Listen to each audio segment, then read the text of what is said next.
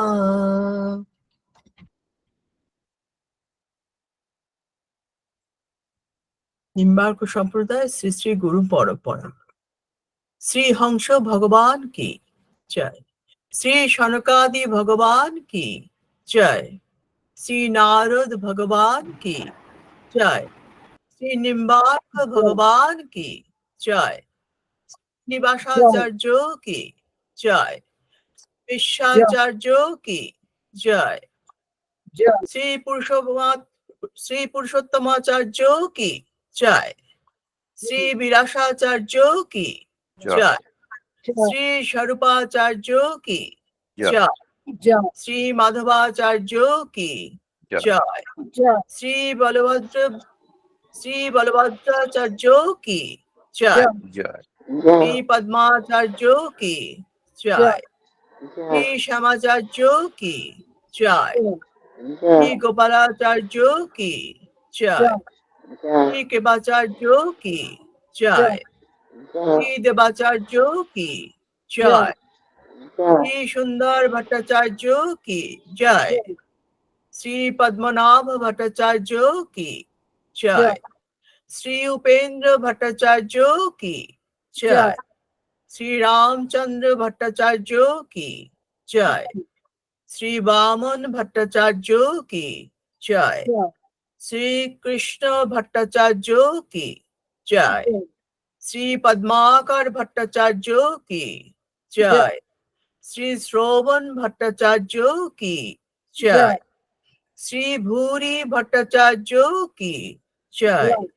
শ্রী মাধব ভট্টাচার্য কি জয়, শ্রী শ্যাম ভট্টাচার্য কি জয়, শ্রী গোপাল ভট্টাচার্য কি জয়, শ্রী বলভদ্র ভট্টাচার্য কি জয়, শ্রী গোপীনাথ ভট্টাচার্য কি জয়, শ্রী কেশব ভট্টাচার্য কি জয়, শ্রী গাঙ্গল ভট্টাচার্য কি জয়, শ্রী কেশব কাশ্মীরি ভট্টাচার্য কি জয়, শ্রী শ্রী ভট্টাচার্য কি জয়, শ্রী হরিব্যাস দেবাচার্য কি জয়, শ্রী শভরাম দেবাচার্য কি জয়, শ্রী কানহার দেবাচার্য কি জয়, শ্রী পরমানন্দ দেবাচার্য কি জয়, শ্রী চতুর চিন্তামণি দেবাচার্য কি জয়, শ্রী মোহন দেবাচার্য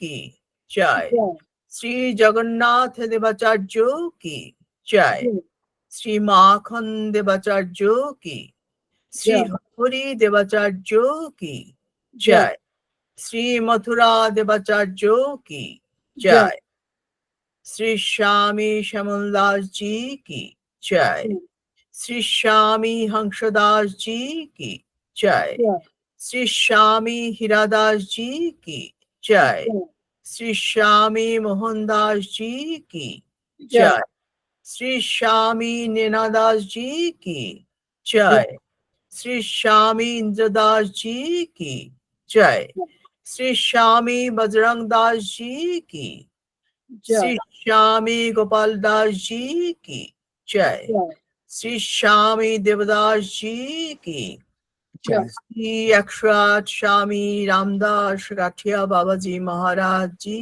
কি জয়, শ্রী 108 স্বামী সন্ত দাস বাবাজি মহারাজ জি কি জয়, অনন্ত শ্রী শোভা মাতা জি কি জয়, শ্রী শ্রী মাতা জি কি জয়, শ্রী শ্রী মাতা জি কি জয়, শ্রী শ্রী মাতা জি কি জয়। ভাবিদি আগে বলে নাও, তারপরে আচ্ছা বনানীতি ক্ষমা প্রার্থনার মন্ত্রটা বলে দিও। আচ্ছা, আমি তো দীপঙ্করকে নিয়ে হয় হাসপাতাল নয়তো ডায়াগনস্টিক সেন্টারে ঘুরে বেড়াচ্ছি। আমি ভাবছি যে মামনির উপর তো আমার অনেকগুলো লেখাই রয়েছে, তার মধ্যে থেকে একটা পড়ে দেব, কারণ মামনির জীবনী সবকটাতেই মামনির জীবনী তো আছেই। আমি সেরকমই ভেবে নিয়েছি, একটু ছোট করতে হবে, সেটা আমি মুখে মুখে করে নিতে পারবো। আমি আজকে সকালবেলা যখন জব করছি তখন মামনি বলছেন যে বাবি ফাঁকিবাজি করো না। আমি না থতমত খেয়ে গেছি। তুমি গুরু পরম্পরার কথা বলছো, গুরু পরম্পরার সঙ্গে আমার সম্পর্ক বলো, শুধু আমার জীবনী বললে তো হবে না। তখন আমি ভাবলাম গুরু পরম্পরার সম্পর্কে কিভাবে বলবো, তার আমি কোনো উত্তর পেলাম না। শেষকালে আমি খানিকটা লিখলাম, যেটা লিখলাম ফার্স্ট প্যারাগ্রাফটা আমি তারপরে বনানীকে ফোন করলাম, করে বললাম বনানী শোনো তো ঠিক আছে কিনা।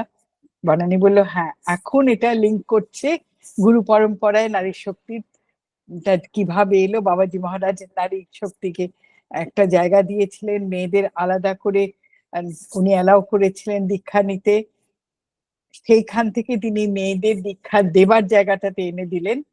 সেইটা তুমি লিঙ্ক করেছো, ঠিক আছে, বাকিটা তুমি যাইছি বলো।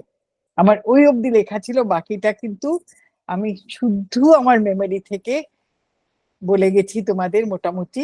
কিন্তু আমার সামনে মামনির উপর লেখা জিনিসগুলো ছিল, দুটো তিনটে ফাইল খোলা ছিল, যদি কোথাও আটকে যায় যাতে আমি তোমাদের কাছে বলতে পারি। কিন্তু আসলে মামনি নিজের কথাগুলো নিজের মতো করে নিজেই বলিয়ে নিয়েছেন। জয় গুরু। মামনির থেকে আরম্ভ, দেখো হ্যাঁ, equality of women. Yes, equality শুধু তাই না, they have full rights for everything. সবকিছু, হ্যাঁ, সবকিছুর চান্স দিয়েছে। ইয়েস, বাবাজি মহারাজের এই যে চেঞ্জটা নিয়ে এলেন, এটা একটা মোমেন্টাস চেঞ্জ গুরু পরম্পরার, একটা বিশাল চেঞ্জ। উনি শুধু মুখে বলেননি, অ্যাকচুয়ালি করে দেখিয়ে দিলেন। একদিকে গঙ্গা মাকে অত পড়াশোনা করালেন, অন্যদিকে মামনিকে তৈরি করে একেবারে নিজের পূর্ণ শক্তিতে দিলেন আমাদের জন্য। সত্যি। এটাই বলছিলাম। ঘোর কুটির পন্থ তার লোভ জটিল বন্ধ হিংসায়ুন মত পৃথি নূতন তব জন্ম লাগে কাতর যত প্রাণে করো টান মহাপ্রাণ আনো অমৃত বাণী নূতন তব জন্ম লাগে কাতর যত প্রাণে করো টান মহাপ্রাণ আনো অমৃত বাণী বিকশিত করো প্রেম পদ্ম চিরমধুরী ছন্দ শান্ত হে মুক্ত হে হে অনন্ত পূর্ণ করুণা ঘন ধরণী চর কর কলঙ্ক সুবর্ণ ক্রন্দনময় নিখিল হৃদয় তাপদহন দিত বিষয় বিষবিকার জীর্ণ ক্ষীণ অপরিচিত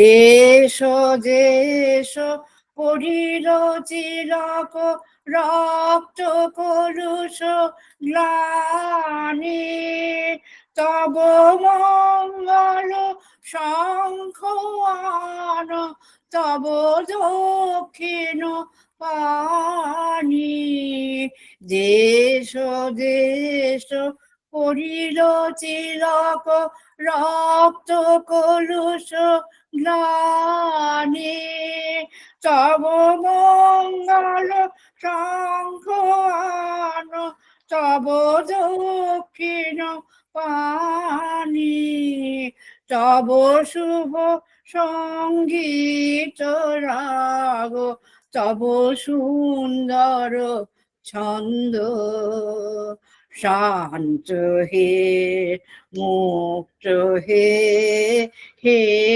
অনন্ত পুণ্য করুণা ঘন ধরণী চল কর কলঙ্ক শূন্য হিংসায়ুন মত পিছি নিত্য নিঠুর দণ্ড ঘোর কুটিল পন্থ তার লোভ জটিল বন্ধ হিংসায়ুন মত প্রীতি খুব সুন্দর। অপূর্ব, এই অপূর্ব। বনানিধি হ্যাঁ অনেক লম্বা হয়েছে, এবার প্রোগ্রামটা শেষের দিকে একদম তোমার পার্টটা বাদ। এবার আমরা ক্ষমা প্রার্থনার মন্ত্রটা পাঠ করব। ত্বমেব মাতা চ পিতা ত্বমেব ত্বমেব বন্ধুশ্চ সখা ত্বমেব ত্বমেব বিদ্যা দ্রবিণং ত্বমেব ত্বমেব সর্বং মম দেব দেব আবাহনং ন জানামি বিসর্জনম পূজাং চৈব ন জানামি ত্বং গতি পরমেশ্বর ওং মন্ত্রহীনং ক্রিয়াহীনং ভক্তিহীনং যদর্চিতম তৎসর্বং क्षम्यतां देव दीनं मामात्मसात् कुरु यदक्षरं परिभ्रष्टं मात्राहीनं च यद्भवेत् तत्सर्वं क्षम्यतां देव प्रसीद परमेश्वर ॐ अपराध सहस्राणि क्रियन्ते अहर्निशं मया तानि सर्वाणि मे देव क्षमस्व गुरुदेव दुर्लभो विषय त्याग दुर्लभं तत्वचिन्तनं दुर्लभा सहजावस्था सद्गुरोः करुणां विना ॐ अपराध सहस्र संकुलं पतितं भीम भवान्न बोधरे अगतिं शरणागतं हरे कृपया केवलम् आत्मसात् कुरु ॐ इतः पूर्वं प्राणो बुद्धि देहो धर्माधिकारतः जाग्रत स्वप्न सुषुप्तावस्थासु मनसा वाचा हस्ताभ्यां पद्भ्यां उदरेण शिश्ना यत् स्मृतं यद्यदुक्तं यत्कृतं तत्सर्वं ब्रह्मार्पणं भवतु स्वाहा मां मदीयं सकलं सम्यक् श्रीकृष्णाय समर्पयामि ओम तत्सत् ओम हरि ओम জয় গুরু জয় জয় গুরু। আমি একটা ছোট্ট অ্যানাউন্সমেন্ট করছি। সেপ্টেম্বর মাসে আর অক্টোবর মাসে আমরা এইটা প্রার্থনা সভাটা করতে পারবো না, সকলেরই সব রোববারই পুজোর বাজার টাজার আছে, তারপরে তো পুজোই এসে যাবে। কিন্তু তোমরা সবাই যদি চাও 31st ইজ কালী পুজো, কিন্তু 30th আমরা মামনির তিরোধান দিবস হিসাবে একটা বুধবার দিন স্পেশাল প্রোগ্রাম করতে পারি 30th অক্টোবর। আমার মনে হয় করা ভালো, ছোট ঠিক করে আছে? হলো একটুখানি বোধহয় না ছোট করে না, একটা খুব সুন্দর স্ক্রিপ্ট যেটা পাঠিয়েছি, খোকনের যে স্ক্রিপ্টটা আছে না ওটা খুব সুন্দর, সেদিনটাতেও যাবে। বাবা তো খোকনের স্ক্রিপ্টটাকে আমি তোমাদের কাছে পাঠিয়ে দেবো, তারপরে আমরা একদিন সবাই মিলে একটা মিটিং করে, আমাদের তো এটা আছেই, আমরা মিটিং করে ভিডিও কল করে সবাই সঙ্গে কে কি করবে একটা ঠিক করে নেব, তারপরে আমরা ওর স্ক্রিপ্টটাকে করবো। একদম ওটা যদিও ওর মামনির জন্ম তারিখ হিসাবে করেছিল জন্ম উৎসবের জন্য, কিন্তু ওটা তিরোধান উৎসবে খুব সুন্দর হবে। ঠিক আছে? একদমই, নিশ্চয়ই নিশ্চয়ই। তাহলে আমরা 30th অক্টোবর আবার জয় গুরু, শ্রী শ্রী মাতাজি কি জয়। না, কথা বলতে পারো, রেকর্ডিংটা স্টপ করতে বললাম, মানে এটা কাটতে